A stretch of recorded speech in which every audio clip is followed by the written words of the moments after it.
Nah, setelah kewajiban sosial kita kepada kedua orang tua tertunaikan, turun kepada kerabat wal aqrabin. Nah, ini juga sudah jarang dipraktikkan oleh umat pada saat ini.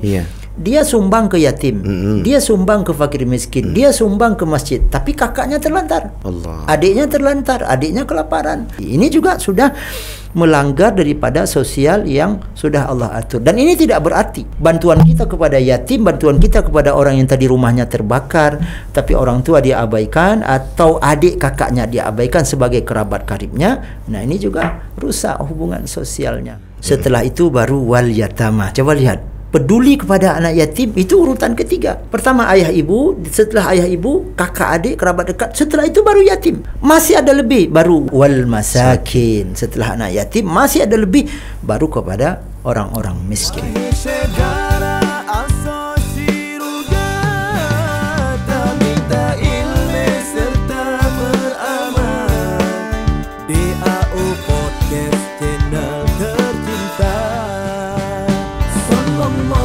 Bismillahirrahmanirrahim. Assalamualaikum warahmatullahi wabarakatuh. Waalaikumsalam warahmatullahi wabarakatuh. Alhamdulillah.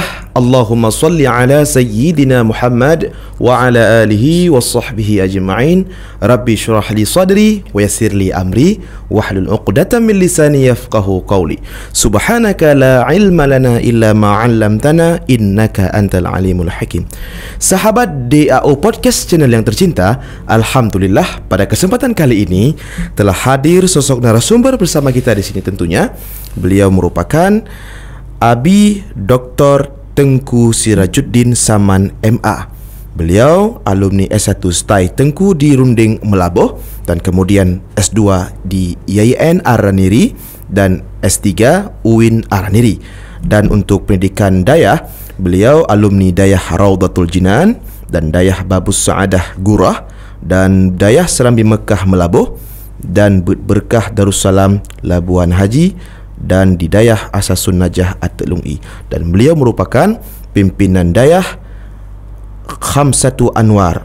Dan langsung saja kita menyapa Al-Mukarram. Assalamualaikum Abi. Waalaikumsalam warahmatullahi wabarakatuh. Maghfiratuh. Apa Abi, sehat? Alhamdulillah sehat. Alhamdulillah. Kami ucapkan terima kasih banyak telah hadir di tempat kami, telah memenuhi undangan kami. Dan mudah-mudahan kami doakan Abi dan sekeluarga diberikan kesihatan oleh Allah Subhanahu wa taala. Untuk perbincangan kita di sini Abi, tentunya di ruangan podcast ini kita akan membahas, dan kalau dalam bahasa kekiniannya itu talk show. Talk show dengan tema penyebab hilangnya rasa sosial antar sesama. Nah, ini tentang sosial kemanusiaan ya Abi. Tanpa menunggu lama teman-teman sekalian, langsung saja kita mendengarkan pembahasan yang akan kita bahas di sini dengan tema penyebab hilangnya rasa sosial antar sesama. Kepada Abi kita persilakan. Assalamualaikum warahmatullahi wabarakatuh. Waalaikumsalam warahmatullahi wabarakatuh.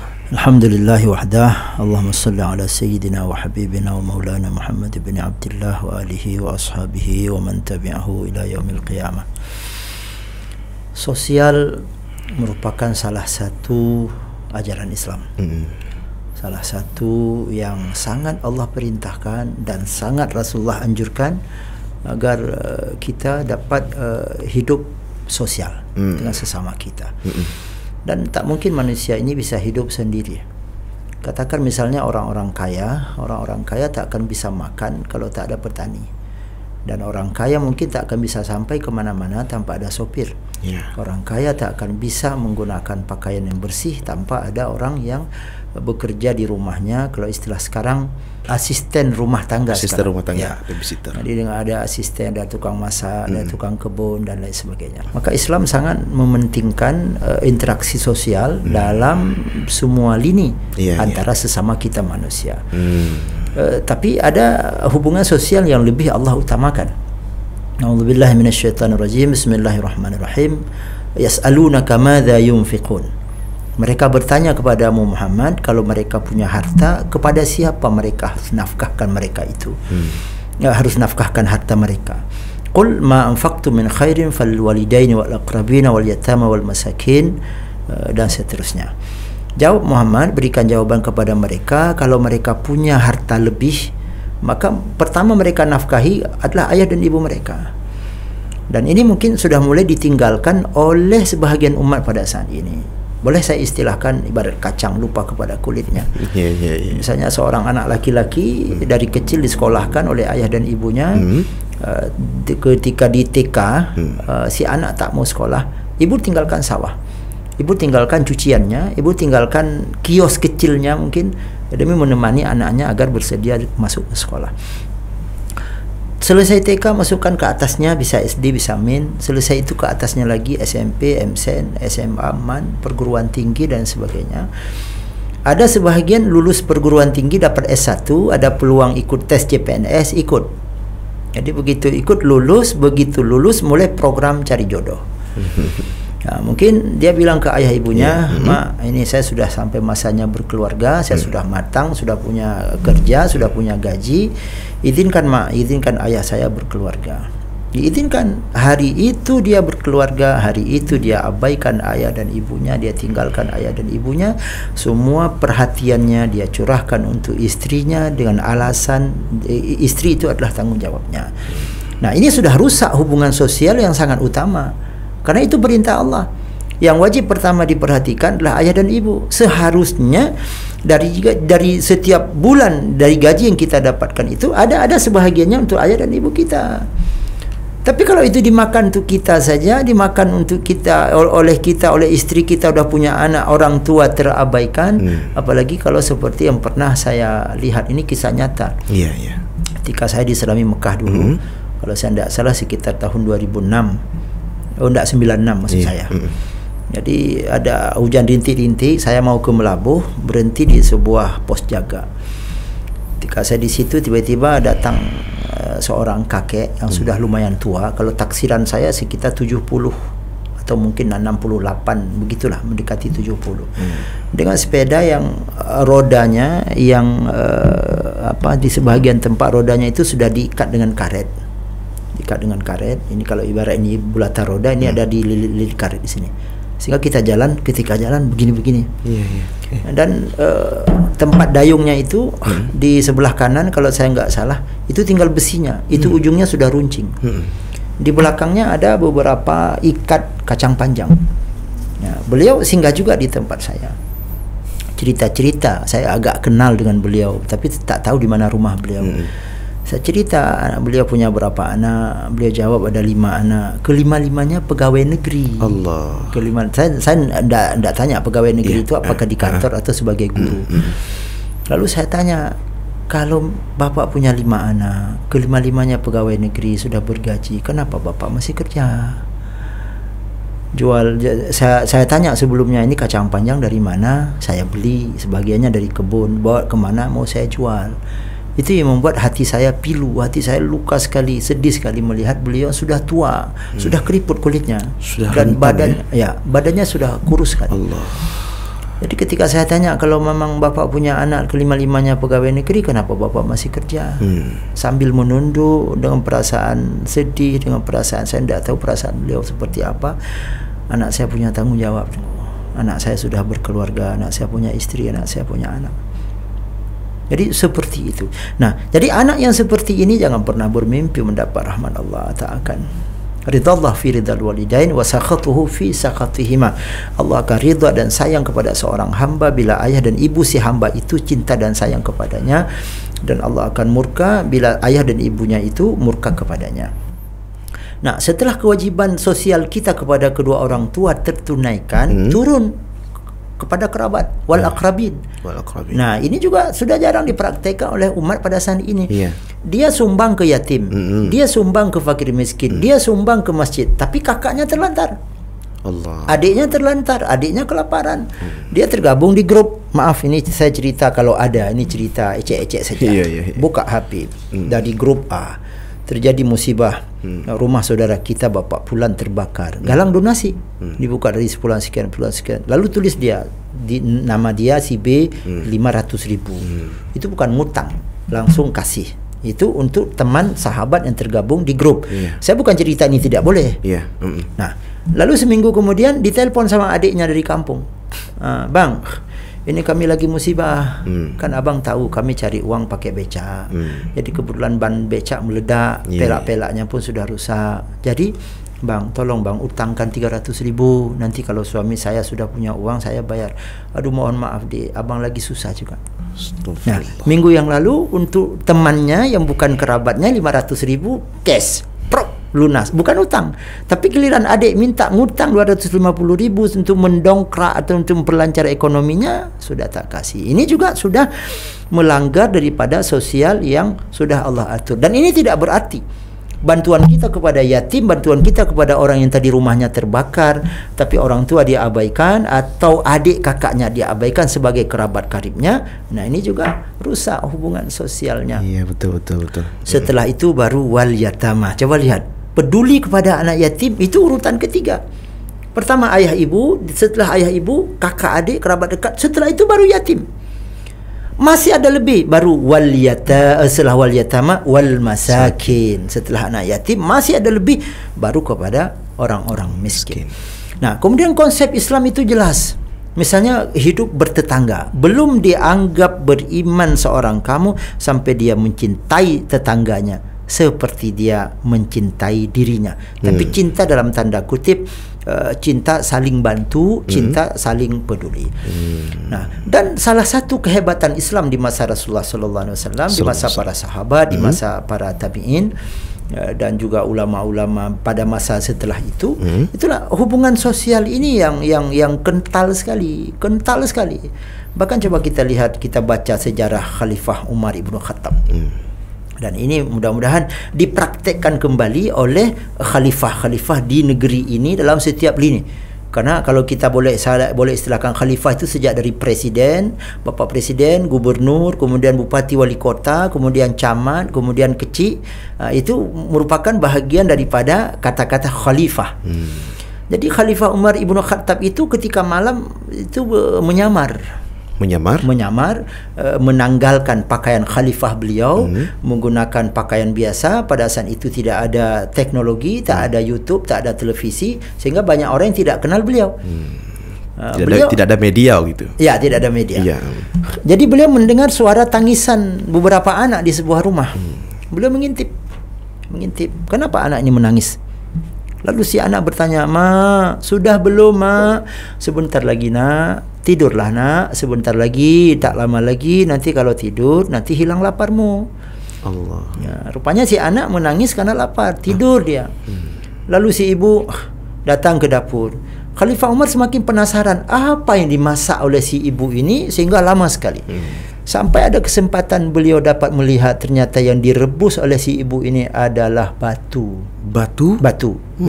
Rupanya si ibu mengakali kepada anaknya supaya anaknya tidak merengek-rengek terus. Beliau seolah-olah sedang masak makanan. Lalu Khalifah Umar pun menangis, "Ya Allah, kemana tanggungjawab saya sebagai khalifah, sebagai pengurus negeri ini, sebagai pengurus daerah ini? Rakyat saya kelaparan, rakyat saya menderita." Beliau pulang minta kunci gudang penyimpanan makanan kerajaan, mungkin kalau istilah kita, kunci gudang penyimpanan harta negara. Beliau datang, beliau pikul sendiri 1 karung gandum dan beberapa bekal makanan lain. Tidak diceritakan, mungkin ada korma di situ, mungkin ada roti dan sebagainya. Beliau datang ke rumah itu, beliau masak sendiri. Sambil masak itu beliau bertanya, "Apakah pemerintah tidak peduli kepada anda? Apakah Khalifah Umar tidak peduli? Apa anda kenal Khalifah Umar?" Kemudian timbullah kata-kata yang kurang sedap dari sisi perempuan ini. Jengkel. Jengkel. Dia berkata, "Apa Umar itu?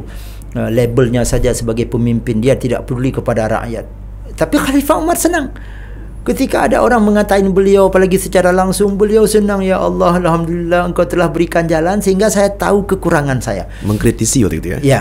Beliau masak sendiri tepung gandum tadi, gandum yang beliau bawa, sampai beliau menyuapi anak-anak itu sampai mereka tidur pulas karena sudah kenyang. Kalau tadi tidur karena capek menangis, kelaparan, sekarang sudah kenyang. Si ibu pun setelah santai, Khalifah Umar bertanya, "Jadi ibu tidak kenal Khalifah Umar?" "Tidak." "Mohon maaf Bu, sayalah Umar, sayalah pelayan rakyat, saya mohon maaf selama ini saya telah bersalah." Nah, itu kan salah satu bentuk sosialnya seorang yang telah menjadi pemimpin. Tidak ketika menjadi pemimpin melihat siapa kolega saya, siapa yang bantu saya, siapa yang dukung saya, atau bahkan siapa yang pandai menjilat saya. Mungkin ada oknum-oknum pemimpin seperti itu setelah dia terpilih. Yang dia perhatikanlah orang-orang yang pandai muji-muji dia, yang pandai nyanjung-nyanjung dia, dalam bahasa lain disebut sebagai penjilat. Jadi hubungan sosial ini, bila hubungan sosial terbina lagi, maka insya-Allah Islam ini akan kuat, Islam ini akan kembali kokoh, kita akan benar-benar hebat. Allah. Untuk kita melihat dengan tema penyebab hilangnya rasa sosial antar sesama, kalau yang paling tinggi yang kalau kita lihat sebagaimana Abi jelaskan tadi, hubungan sosial antara pemimpin dan masyarakat. Kalau kita melihat yang paling kecil, hubungan sosial, kalau tadi yang paling tinggi hubungan antara pemimpin dan masyarakat, ini antar yang paling kecil nih kalau kita melihat yang mungkin sering terjadi. Baik. Kita juga diperintahkan untuk peduli kepada saudara-saudara kita. La yu'minu ahadukum hatta yuhibba li akhihi ma yuhibbu li nafsihi. Tidak dianggap beriman seorang kamu, kata Rasulullah, sampai dia mencintai saudaranya, saudara seiman. Walaupun nanti ada juga saudara senegara. Di bawah saudara seiman, saudara senegara itu tidak melihat apapun agamanya, apapun latar belakangnya, kalau dia menderita bantu. Tapi yang kita bahas di sini saudara yang seiman. Tidak melihat siapa dia, tidak melihat apa sukunya, tidak melihat apa pekerjaannya, tidak melihat apa latar belakangnya. Nah, seharusnya seperti ini. Dan hari ini kenapa misalnya kita di Aceh, kalau bahasa saya menjamur peminta-minta di lampu-lampu merah, atau bahkan di toko-toko setiap hari datang ketok dengan menengadahkan tangan. Kalau misalnya itu terjadi karena mereka tidak ada yang peduli, nah ini nanti semua kita kena. Saya kena, Anda kena, terutama pemimpin-pemimpin yang punya wewenang untuk membantu orang-orang yang susah, dia akan kena. Tapi kecuali mereka sebenarnya mampu tapi tetap menjadi peminta-minta, nah itu mereka nanti tanggung sendiri akibatnya di akhirat. Dihisab juga ya. Salah satu dendanya adalah orang yang meminta-minta di dunia ini padahal dia mampu, maka di akhirat nanti dia akan dibuntungkan tangannya. Jadi dia tidak punya tangan, nanti orang, oh ini orang yang mampu tapi suka minta-minta. Tapi ini kita melihat secara lahiriah saja. Kenapa ini sampai terjadi? Dan mungkin kalau kita masuk ke pelosok-pelosok seperti baru-baru ini, saya melihat kalau saya tidak salah melalui grup ya, dikirim sebuah video yang dalam video itu ada suara seorang perempuan yang beliau berkata, ini nasib salah satu penduduk Aceh yang rumahnya Masya Allah dari pelepah rumbia, hampir roboh, rumahnya hampir roboh, pintunya hampir roboh, kondisi atapnya Masya Allah. Masih ada rumah seperti itu? Ya, kalau yang saya tonton di situ seperti itu. Apakah ini benar atau tidak benar, wallahu a'lam. Tapi coba bayangkan kalau itu benar terjadi di Aceh, yang orang-orang dari luar mengenal bahwa Aceh ini kaya. Kalau memang benar seperti itu, kemana orang-orang yang punya tanggung jawab ini? Apa yang mereka fikirkan? Apakah seperti yang kami sampaikan tadi, dia bekerja hanya untuk dirinya, dia tidak mau tahu kepada orang tuanya, kepada saudaranya, kepada orang-orang yang miskin di sekitarnya? Kalau memang ini terjadi, maka semuanya sudah salah. Kalau misalnya konsep kerja untuk hidup, semua ingin hidup dari negara ini, maka tidak lama lagi negara ini akan melarat. Bukan ingin setiap orang yang bekerja, bukan ingin membantu masyarakat, bukan ingin membantu rakyat, tapi ingin hidup. Coba bayangkan dari negara kita ini semua ingin hidup dari sini ingin hidup, tidak lama lagi habislah kita. Tapi sebenarnya konsep Islam itu dalam sosial, dalam pekerjaan pun ada nilai sosialnya. Nah, maka hubungan kita dengan sesama kita harus kepekaan itu harus tinggi, harus saling peduli. Kita melihat ada orang yang susah, ulurkan tangan kita. Dan bagi kita yang mampu, dan maaf kami sendiri bukan ingin menyampaikan kebaikan, kami kalau sekarang di Hidayah ada 10 yatim. yatim yang kami gratiskan, karena itu yang baru mampu kami lakukan. Tapi mudah-mudahan nanti kalau bisa bertambah lagi kami mampu, alhamdulillah. Amin, insyaallah. Jadi itu yang perlu kita lihat. Oh, saya mampu 1 yatim, ambil 1 yatim. Oh, saya mampu 2 saya 1 yatim, ambil 2 kita 1 yatim.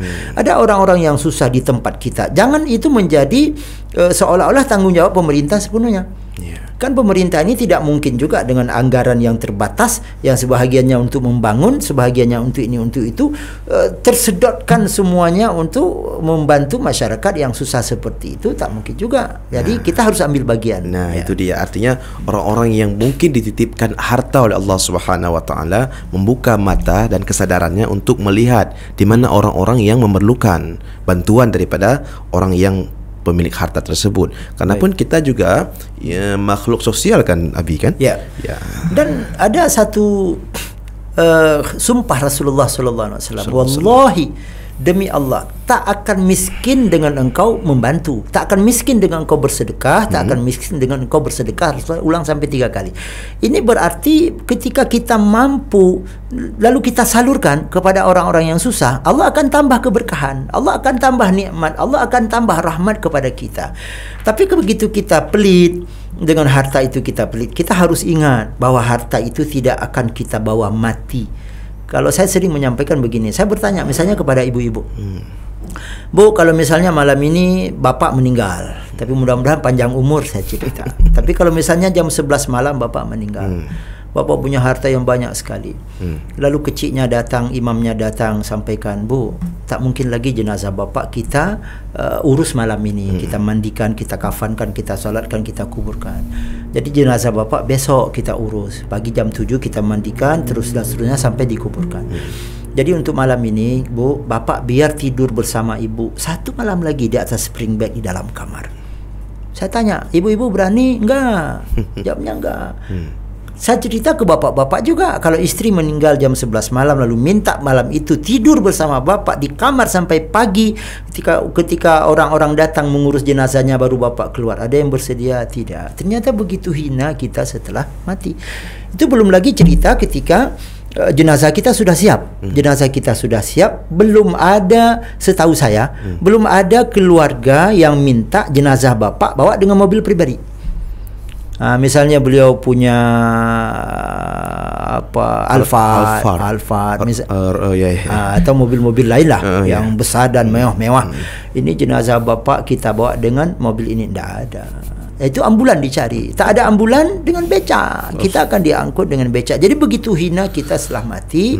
Kita coba bayangkan ketika tidak ada harta yang kita kirim ke sana, harta yang bermanfaat melalui wakaf kita, bantuan kita kepada orang-orang susah. Apa yang kita harapkan? Kita mati, semua harta kita akan dibagi, rela tidak rela akan dibagi untuk istri kita, untuk suami kalau meninggal itu istri, untuk anak-anak, untuk orang-orang yang berhak. Kita akan masuk sendirian ke sana, ke dalam tanah, cuma dengan 3 lapis kain yang paling murah. Sebagai bantal guling pada saat itu adalah tanah, AC kita adalah air, teman kita adalah cacing-cacing dan binatang yang ada dalam tanah. Jadi saya rasa ini menjadi satu penggerak bagaimana jiwa sosial itu di antara kita bisa tumbuh. Jadi kesadaran ya, Abi ya? Ya. Kesadaran. Ya. Alhamdulillah sahabat di AU Podcast channel yang tercinta, baru saja apa yang telah habis sampaikan ini adalah merupakan suatu yang sangat bermanfaat, ilmu bagi kita semua, bahwa ketika hilangnya rasa sosial antar sesama itu karena hilangnya kesadaran ya Abi, baik itu yang paling tinggi sampai yang paling rendah. Artinya di sini kita mengingatkan untuk senantiasa menciptakan kesadaran agar kita peduli terhadap sesama. Bahkan peduli, kalaupun misalkan kita kaya, itu kita tidak akan berarti kita tidak ada apa-apanya kalau bukan karena orang-orang yang miskin. Kalau semuanya kaya, tidak ada orang miskin. Kalau semuanya miskin, tidak ada orang kaya. Artinya ini semuanya, kalau dalam bahasa akademiknya, simbiosis mutualisme ya, Bi, ya. Makhluk sosial yang memerlukan kepada sesama yang lain. Untuk yang terakhir, Abi, sebab-sebab lain di antaranya hilangnya rasa sosial ini, itu karena apa? Mungkin karena kekurangnya ilmu agama. Baik. Atau karena apa? Saya rasa penyebab yang paling besar 2. Pertama, hubbud dunia. Hubbud dunia. Rasa cinta kepada dunia ini terlalu besar. Saya punya satu kereta. Kalau saya terlalu cinta kepada kereta ini, maka tak akan ada nilai sosial dari kereta itu. Tetangga datang minta pinjam, berbagai alasan akan timbul, berbagai alasan akan muncul. Hari ini minta pinjam remnya tidak pas, besok minta pinjam laharnya rusak, besok minta pinjam belum ganti oli, besok minta pinjam tali gasnya putus. Selalu ada alasan. Ada aja alasan. Karena ini saya cintai. Iya. Nah, padahal kan konsep Rasulullah jelas. Iya. Ya, bersedekahlah walaupun dengan satu butir korma. Kalau konsep Rasulullah kan seperti itu. Rasulullah hidup sangat sederhana. Beliau pulang punya makanan mungkin 5 butir korma. Beliau tidak makan semua. Mungkin makan 3, 2 beliau sedekahkan. Jadi kalau ada fasilitas-fasilitas yang kita miliki, kita bertanya, ini dengan fasilitas ini saya masuk syurga atau tidak? Akan mempermudah jalan saya nanti menuju syurga atau tidak? Berarti dengan kita saling berbagi, insya Allah. Kalau orang yang pelit punya rumah, dia punya rumah sampai 5 kamar, 4 kamar dipakai, 1 kamar kosong. Jadi kebetulan mungkin di Banda Aceh lagi musim PKA atau ada kegiatan apa, saudaranya dari kampung datang singgah ke rumahnya dan mereka tahu ada 1 kamar yang kosong. Lalu dia pancing-pancing, oh kamar yang di ujung sana kosong, ya kosong, itu tidak ada yang berani tidur di situ, ada hantunya dan lain sebagainya. Jadi sifat pelitnya itu muncul karena dia terlalu mencintai rumah itu. Nah, maka supaya rasa sosial itu bisa timbul, rasa cinta kepada yang kita miliki itu hilangkan. Anggap bahwa ini hanya sementara dan bagaimana ini bisa menjadi jembatan saya menjemput rahmat Allah Subhanahu wa taala. Sehingga kita tidak akan pelit dengan mobil sekalipun, dengan rumah sekalipun, dengan harta yang kita miliki sekalipun. Kemudian yang kedua, penyebab terhambatnya yang paling besar itu sombong. Merasa sombong karena kaya, merasa sombong karena punya jabatan, merasa sombong karena titel, merasa sombong karena suku yang bagus, merasa sombong ya dengan apapun. Orang ketika sudah merasa dirinya sombong, maka dia akan menghina, akan merendahkan dan akan menganggap hina orang-orang yang di bawah dia. Orang yang tidak punya jabatan seperti dia, yang jabatannya di bawah dia, yang status sosialnya di bawah dia, dia akan merasa bahwa orang itu orang yang tidak ada apa-apanya. Ya, sehingga dia bahkan ada yang saya pernah dengar sekali, tapi tak ingat lagi tokonya yang mana, di seputaran Pasar Aceh. Ini sekitar 6 tahun yang lalu. Jadi pas saya lewat di depan toko itu di pagi sekali, toko sedang buka. Pas ada pengemis di depan. Apa kata yang punya toko? Alah, bungoh-bungoh kakak minta sedekah, malang gop-gop, kajak gerih. Marah dia. Pagi-pagi sudah cari sedekah, orang belum laku, pergi kamu sana. Dia usir. Padahal konsep Islam, ketika kita mau buka usaha, ada peminta, ada orang yang minta, itu harus bersyukur. Alhamdulillah, saya hari ini memulai usaha saya dengan sedekah. Kasih 2.000, kasih 3.000, kasih 5.000, atau kasih berapa yang kita kasih, yang kita mampu ikhlas, yang kita mampu memberikan. Nah, konsep Islam seperti itu. Jadi nilai sosial kita seperti itu. Nah, kemudian ada lagi misalnya kita sedang di warung. Dan saya pernah mengalami satu kali, alhamdulillah ini rahmat Allah bagi saya. Datang orang buta. Dia minta nasi 5.000. Bang, tolong bungkus nasi saya 5.000. Tak ada harga nasi 5.000 di Aceh kecuali nasi gurih. Jadi kalau nasi gurih dapat 5.000 atau 6.000. Tapi kalau nasi biasa itu tidak ada yang jual 5.000. Kita di atas 13.000. Jadi saya alhamdulillah pada saat itu bawa sedikit uang. Saya datang ke pemilik warung, tolong seperti biasa, lauknya apa seperti biasa, karena beliau tidak lihat buta, dan bilang ke beliau bahwa sudah ada yang bayar. Itu ketika saya berpikir panjang, insya Allah akan muncul reaksi seperti itu. Coba bayangkan kalau ini dari keluarga saya, bahkan coba bayangkan kalau ini saya, dan ketika saya bantu dia nanti baca alhamdulillah, apalagi dia mendoakan. Dan ada satu pengalaman saya tahun 93 mungkin lebih kurang, ketika saya beli sesuatu di Nyak-Nyak, beliau sedang cari-cari uang itu dikembalikan. Kalau saya tidak salah 100 rupiah yang beliau harus kembalikan ke saya.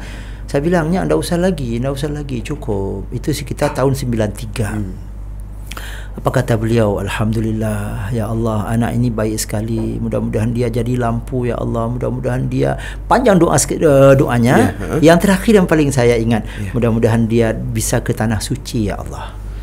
Saya orang biasa, saya bukan toki, saya bukan saudagar, tapi alhamdulillah saya dibawa orang sejak 2017 sampai sekarang sudah 7 kali ke tanah suci. Alhamdulillah. Tidak pakai uang, tapi dia ajak orang. Alhamdulillah. Ini mungkin dengan doa si nenek tadi, cuma dengan modal Rp100. Nah, maka sekali lagi saya mengajak kita semua, kita yang hari ini punya, jangan disimpan-simpan. Ada orang yang butuh uluran tangan kita, anak yatim, orang-orang miskin, bantulah mereka. Berapa yang memang mungkin kita bantu. Dan ingatlah bahwa balasan Allah itu jauh sekali lebih dahsyat dari apa yang kita keluarkan. Mudah-mudahan dengan timbul lagi nilai sosial sesama kita, ikatan kita sesama Muslim, dan juga senegara ini semakin kuat, semakin kokoh, sehingga kita benar-benar akan hidup di bawah ridhonya Allah Subhanahu wa taala. Amin ya rabbal alamin. Sahabat DAO Podcast channel yang tercinta, baiklah, alhamdulillah pada kesempatan kali ini kita telah mendengarkan pembahasan yang sangat-sangat bermanfaat sekali lagi, dan kami ucapkan terima kasih banyak Abi. Mudah-mudahan Abi dan sekeluarga diberikan kesihatan dan kebahagiaan fi dunia wal akhirah. Dan doakan kami di sini juga, mudah-mudahan program dakwah kami di sini maju dan terus berkontribusi konsisten memberikan syiar-syiar agama Islam di pendengar media sosial. Dan sahabat DAO Podcast channel yang tercinta, terima kasih banyak telah mendukung channel ini, dan jangan lupa like, share dan komen, dan yang belum subscribe di subscribe, kemudian tulis di kolom komentar apapun masukan dan saran, dan bahkan yang ingin merequest judul atau tema, silakan tulis di kolom komentar, nanti kita akan bahas di video-video selanjutnya. Baiklah, terima kasih banyak Abi. Assalamualaikum warahmatullahi wabarakatuh. Waalaikumsalam.